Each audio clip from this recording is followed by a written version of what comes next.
I read across a lot of genres, so sometimes people ask me what my literary taste actually is, and the truth is it's not really about genre. Over time, I've discovered that there's certain ingredients that show up again and again in the books that I love. So I sat down and made a list of the storytelling elements that almost always hook me, grouping them into 5 distinct categories. Let's break down the recipe.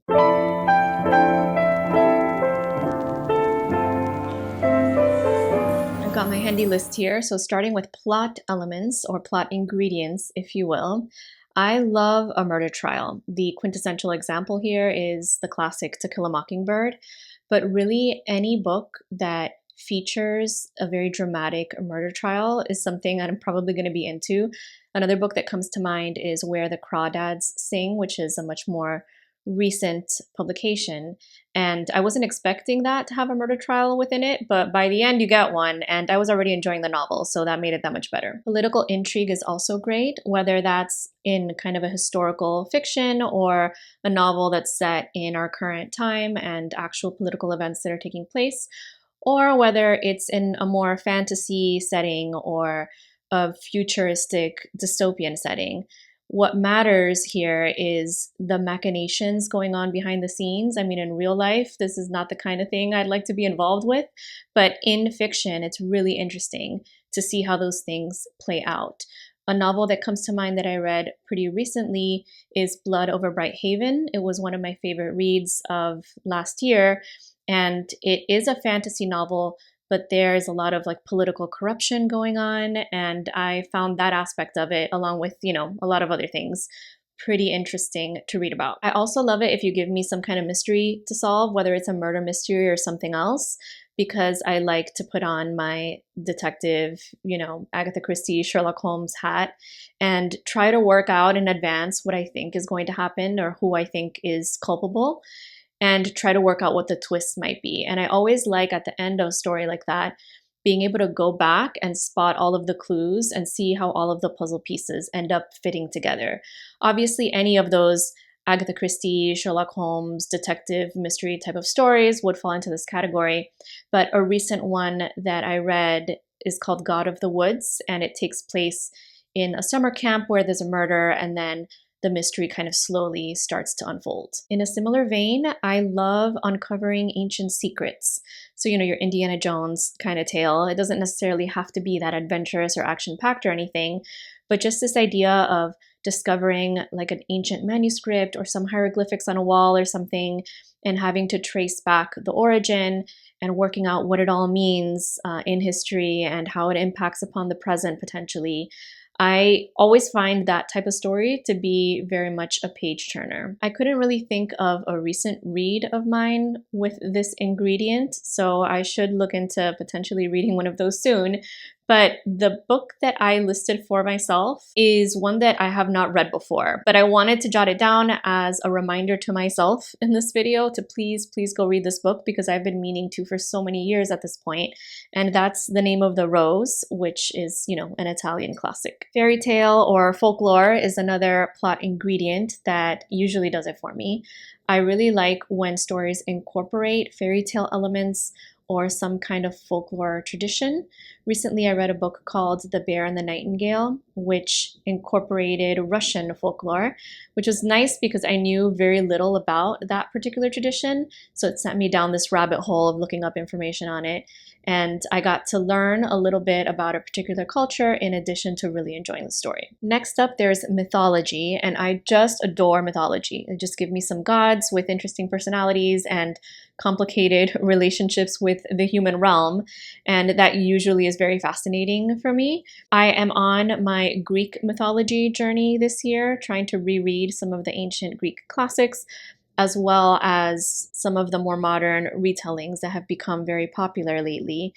And right now I'm doing Greek mythology, but I definitely intend to explore a lot of other mythologies because I find them all kind of equally fascinating.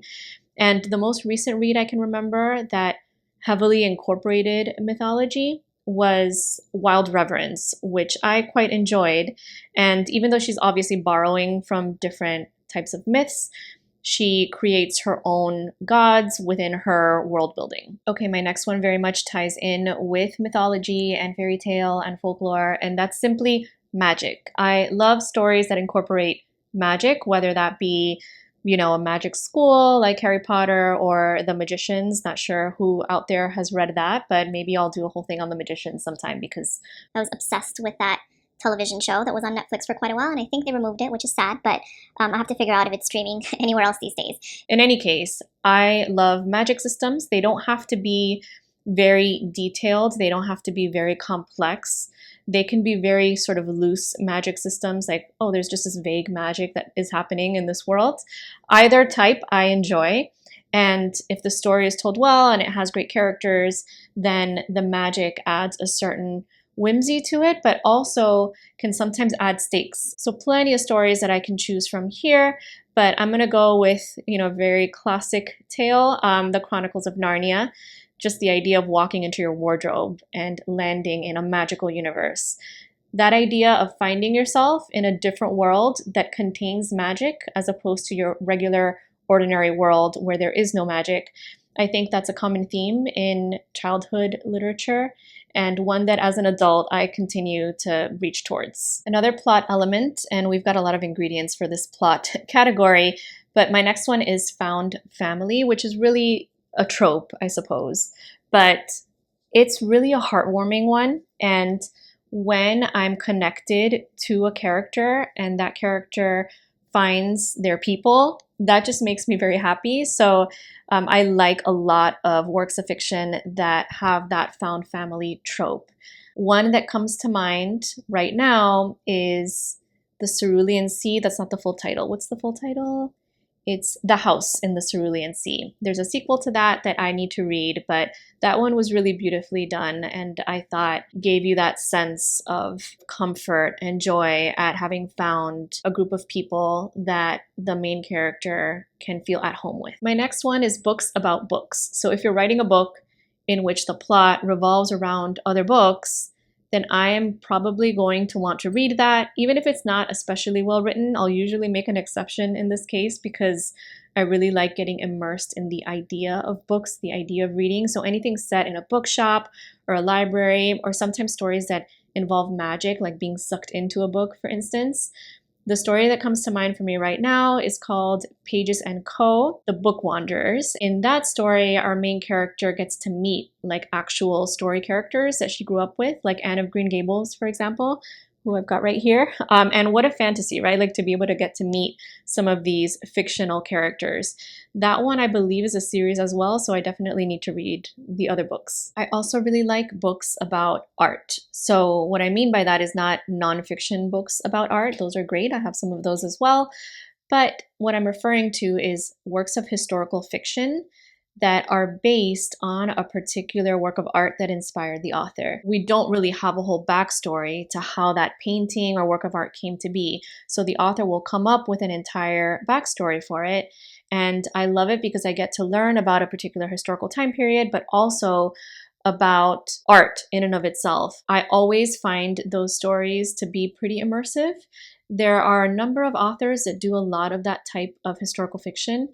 One of them is Tracy Chevalier, and the first book that comes to mind from her is Girl with a Pearl Earring. That one is based on a really beautiful painting and tells the story of the painter and the model for that painting, obviously completely invented and fictionalized, but it's a beautiful story. All right, last plot ingredient, and this one is especially random, and that's books about video games. So I don't even play video games. I haven't played video games since I was a child, but I probably would really get into video games because from what I can tell, and this has always been the case, but even more so I think today, there's a lot of really in-depth storytelling that happens in video games, and like the musical score and everything that's tied to it really builds on this sense of story arc, plot, character, right? I'm sure this is not the case for all video games, but I know that there are plenty of video games out there that do that sort of thing. I do not have time to get into that. I have too many other hobbies and too many other things to focus my time on.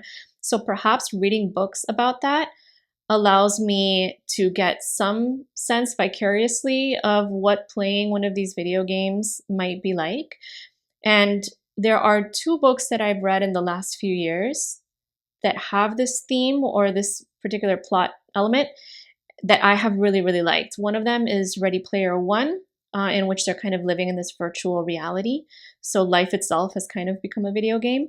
And then the other one is Tomorrow and Tomorrow and Tomorrow, which I believe I've talked about in another video on this channel. And that is a really beautiful story. And these two friends develop a video game together. And the story that they come up with for the video game is very beautiful. So I really like both of those. There's also a television show on Apple TV. This was a few years ago. I feel like it was around COVID that I cannot remember what it's called. I'll look it up and I'll write the name somewhere on the screen. But it's kind of comedic, and it's a company that creates video games, and it's kind of like the creative team. And I really enjoyed watching that and kind of getting a sense of what ideas they would come up with and everything. So it's interesting that that is something I happen to really enjoy because, as I said, I don't actually play any video games, but I don't know, perhaps I should. All right, that was a lot for plot elements, but we're going to move on to narrative structure ingredients.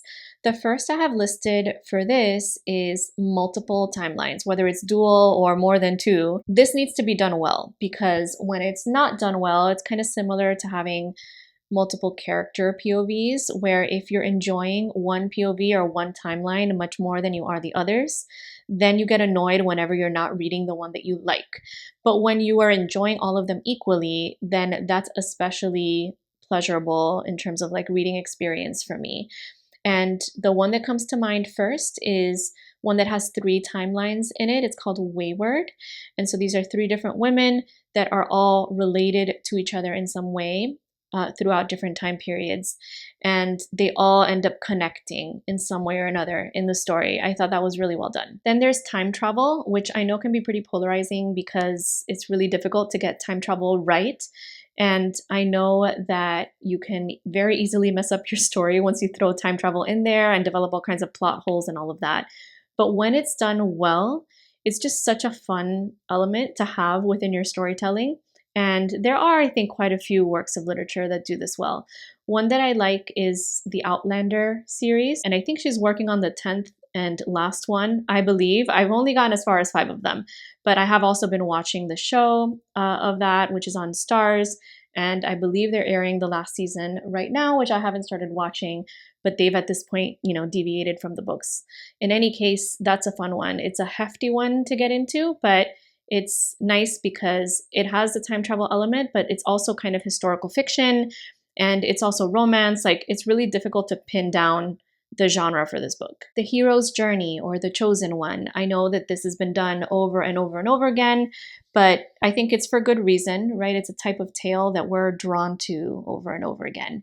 And the main ones that come to mind are, your typical fantasy series like Lord of the Rings or Harry Potter, but there are so many stories that fall into this category, and they could be on a grand scale like that, but sometimes they can be on a smaller scale where you don't even quite realize that this is like a chosen one character. And I also like it when the hero or the chosen one doesn't really want to be that. They were just kind of like thrown into that situation because of destiny or fate or whatever it may be. I also really enjoy when there is this element of destiny or fate in a story that ties in with the mythology as well, because that's often an element present in mythology stories. I also love a Bildungsroman or a coming-of-age story, a story in which we see the character from childhood through into adulthood become the person that they're going to be, and the lessons that they learn and the experiences in their life that help them develop into somebody, including the difficult experiences. The first book that came to mind when I thought of this, although there are plenty of novels that are flashing through my head right now, but when I was writing down this list, the first one that came to mind was Jane Eyre, because she starts as a young girl in school and then becomes this adult woman who kind of comes into herself. I also like usually a multi-generational family saga. These can be pretty epic most of the time in the sense that we're dealing with years in a family's life. It could be different generations, or it could just be the current generation dealing with their parents and or grandparents, right? Dealing with generations past and everything that they kind of carry with them. One story that came to mind here for me was The Dutch House. This one I read a few years ago, but it really is about this brother and sister who have a lot of backstory regarding their family that forms them. And we go through a lot of years of their lives. And the house itself, the Dutch house, plays a really important kind of critical role in their history and in their life. Houses as characters is another thing I really like, but we'll get to that in a second. Okay, so I guess that's my segue into character elements or character ingredients. It does not matter to me whether the characters are likable or unlikable. What's really important to me is, are they well developed? Do I understand them? Even if I don't like them, do I still understand why they behave the way that they behave? And are they interesting? Unlikable, bad people are often very interesting. So I like my characters to be complex, well developed, and psychologically realistic. I'm very character driven. So I know we talked a lot about plot, but if a story has a really interesting, well thought out plot and very little character development, or I just can't really connect with any of the characters, feel like they're real, feel connected to their story and what they're going through, then that's going to be a very forgettable story for me. Meanwhile, if I have very strong characters that I can connect with, and when I say connect, it doesn't mean I have to like them, it just means that I'm interested in them and in what happens to them, then it doesn't have to necessarily have a very interesting plot for me to like the book and for it to stay with me. Now, if we have both, that's great. If we have a good plot and we have strong characters, then all the better. Now, I should note that the characters don't necessarily have to be human. So for example, I love an animal POV. There's one book in particular that comes to mind for me that I read a couple of years ago, and that's Remarkably Bright Creatures, which is interesting because I didn't end up loving the book altogether all that much, but I loved all of the chapters that were narrated by the octopus. And I think that's part of the issue with the story for me, is that I was significantly less interested in any of the other characters. I just wanted to hear from the octopus. Then there's all of the different creatures that you get in fairy tale or fantasy type of stories. And whether they're friends or foes, I love to see what an author comes up with, how an author uses creatures that have already existed in prior tales, or reinvents them, or comes up with new ones of their own. I have read the entire ACOTAR series. It's not a series that I'm like a giant fan of, as so many people are, but there are certain elements of it that I really like, and one of those is these creatures. One of them in particular is called the Surreal. I believe that's how you pronounce it. And I specifically remember that the only moment I have cried so far throughout that series is a moment that has to do with the surreal creature. Part of what's interesting is that the character is actually quite scary or disturbing to look at. It's not an aesthetically pleasing character, and yet you're drawn to that creature. And as mentioned earlier, I also love when you have a house that acts as a character, whether overtly, very literally, or much more figuratively. The first book that came to mind for me was Rebecca, because the setting of Manderley in that house is in and of itself very much present as a character. It's something that's done a lot in Gothic literature. We'll talk about Gothic in a little bit. And that's kind of a common trope in Gothic literature, but there's a lot of other types of storytelling that incorporate a house that almost feels alive. I love that. My next category is writing style. And for this one, I just love beautiful lyrical prose. And that could be works in which the sentences are quite meandering, like for instance, Proust's In Search of Lost Time, which perhaps someday I'll do an entire video on my love of really long meandering sentences, because I know a lot of people don't like that. But if you can still kind of follow along with what's happening and you don't lose your train of thought while reading the sentence, I think that that can be very musical. There's a kind of rhythm to it. But also when it's much more direct, but still somehow musical, and you can feel how like one sentence is connected to the next in a way that flows just in terms of the sound, not only the actual content. A book that comes to mind for this is Giovanni's Room, which I talked about in a previous video. It was one of my favorite reads of last year. We've all probably heard the writing advice, show, don't tell. Of course, you can't show all the time. Sometimes you have to do a little bit of telling, but I don't love it when I can kind of feel the author in the background trying to work out how to get a certain piece of information to the reader within the world of the story. And you can tell that a particular scene was written just to get the reader that information. So when the exposition is so obvious, that pulls me away from the story. So when you can do more showing than telling, I don't have like a super specific example for this because almost any book I like would fall into this category, but that makes the reading experience much more enjoyable for me. I also love the occasional witty narrator. I would say that any Jane Austen work would fall easily into that category. That famously sarcastic first line from Pride and Prejudice, which says, "It is a truth universally acknowledged that a single man in possession of a good fortune must be in want of a wife," when clearly she doesn't actually mean that. And so immediately the reader and their narrator are just like in cahoots with one another. I think that when that's done well, it's a really enjoyable experience to read the entire prose because you kind of feel like you're in on the joke. And then there's dark humor. I don't read this as often, but I almost always enjoy it when I do. And the book that came to mind when I wrote this one down on my list was Everybody in My Family Has Killed Someone. You can just hear from the title already that there's dark humor there. And the narration sounds that way throughout the entire story. And it's meant very literally, like everyone in this character's family really has killed someone. Okay, the next category is atmosphere. So like creating a vibe. And the first one that I think of is an eerie, haunting tone. It's one of my absolute favorite things to have in a book. I always get really immersed when that sort of vibe is created in a really effective way. And there's so many books that I could list here, but the one I'm going to use as an example is The Haunting of Hill House. So again, we have a house that's kind of a character, right? And we have a haunting or like a psychological, inner turmoil.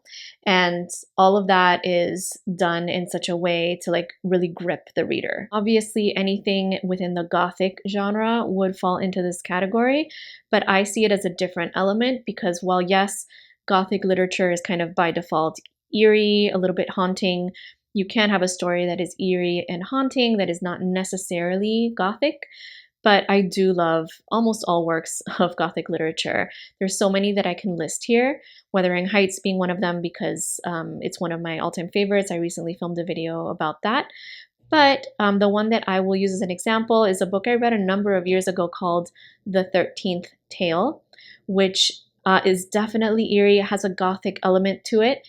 And there's this mystery involved as well in which there's this kind of lost 13th tale that an author has written, and she's having her story of her life written down by a biographer. And the way it unfolds is just kind of really engrossing. I should probably reread that one actually. I also love psychological suspense. Any of the Edgar Allan Poe stories pretty much could fit for this. I love Edgar Allan Poe in general. But I recently read The Shining by Stephen King. It's the first and only Stephen King that I've ever read. I definitely will be reading more by him. And there was certainly a lot of inner sort of psychological suspense in that story, plus a house as a character, kind of haunted environment. I like a dystopian setting. I suppose there's a bit of like a morbid fascination with it, but there's also a little bit of that fear that it could happen to us too, right? Like any story set in some kind of dystopia, even if it's science fiction, the underpinnings of it is usually something that could happen in real life, which makes it a little bit scary. I'll go ahead and use The Hunger Games as an example here. It's not a classic yet, but I suppose it will become a modern classic work of YA fiction. Now, I know that all sounds rather dark, but I do also like a lighter vibe sometimes. So for instance, I love stories that feel very whimsical in nature. Those often involve magic or fictional worlds and that type of thing, but not necessarily. There could be many different genres that employ that kind of atmosphere. But the one that I wanted to put down as my example here is The Little Prince, which is such a classic children's tale translated into like every language possible. And it's just like a really beautiful story. I also quite like a more irreverent, sarcastic kind of tone, as evidenced by my love of a witty narrator, like a Jane Austen type of author. But there are much more recent works that create that tone throughout and in a much more overt sort of way. The one that comes to mind is Bridget Jones's Diary. That's already quite a few years old, but certainly much more recent than Jane Austen. And it really creates a very specific type of self-deprecating humor that I really like. When it's not overly syrupy, I also really like a heartwarming kind of story. The found family trope often creates that heartwarming tone to a tale, which is part of the reason I like that. But the story that comes to mind here, which is quite a bit darker, but still feels heartwarming in the way that this character develops and learns to form relationships and learns to kind of understand herself, is Eleanor Oliphant is Fine. Is that what it's called, or is Perfectly Fine? Eleanor Oliphant is Completely Fine. That's the title. Cozy vibes as well as something that I love. Now, most cozy stories are going to be heartwarming, but you can have a heartwarming story that doesn't necessarily feel cozy. Like I wouldn't call Eleanor Oliphant is Completely Fine a cozy fiction. But in terms of cozy fiction, one that I read recently was Emily Wilde's Encyclopedia of Fairies, which I really liked. And that vibe in general is really nice, especially like around the fall and winter time. And I'm going to be reading her other works once the season comes along again. Lastly, I like a story that has kind of a quirky vibe to it. There aren't nearly as many of these that I've read as the other categories I've mentioned, but I would certainly like to read more. The first one that I can think of is Where'd You Go, Bernadette? I read that one a number of years ago already, but I still remember how kind of charming it was in terms of like these two very quirky characters, both mother and daughter, and their relationship with one another. So of course, all of this can't possibly cover everything that I could potentially like in works of literature, but it does cover quite a lot of it. And I should note that any of these elements, they need to be done well for me to actually be able to enjoy them. But they are the sorts of elements that I tend to have more of a success rate with in terms of actually enjoying a book overall. There are very few elements that I will altogether avoid in a work of literature. Like I don't have that many triggers for me personally, but there are a couple of things that I tend to avoid. Number one is anything having to do with like animal abuse or like stories where the kid has this pet and the pet dies at the end, or they have to kill their own pet. Like that's just so sad. I'll read that once, but I will never want to read that kind of story again. The other no-go for me is a story that revolves around a character who's dying of a terminal illness. That's really hard for me to read about. It just creates a lot of anxiety because I have like anxiety around that kind of thing, just health stuff in general. So I'd rather not, even though I know that there's a lot of stories about that are incredibly touching and say so much about the human experience, which is one of the things that I love about reading literature. Those stories just develop too much like sadness and anxiety within me to usually make it worth what I get out of them. So that's just me personally, but I think that everybody has certain things that they avoid for one reason or another. So those are the literary ingredients that tend to make me love a book, regardless of genre. I'm curious what yours would be. Are there certain plot devices, character types, or atmospheres that almost always work for you? If you're on booktube, consider this an open tag. I would love to see how others break down their own reading recipes. And if you're just watching, please let me know some of your own literary ingredients down in the comments below. Thanks for watching and happy reading. Bye-bye.